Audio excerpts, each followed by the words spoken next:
isasama na natin yung mga nominees para sa elimination. Ang Hailey na si Hailey at Caitlyn. Ang Kinjo na si Kisha at Shinjo. At ang Mabsumi na si Maverick at Kasumi.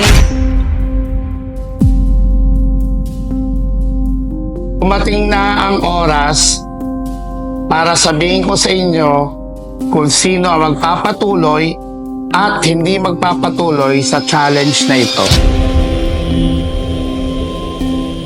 Ang unang pangalan ng love team na tatawagin ko ang siyang unang magpapaalam.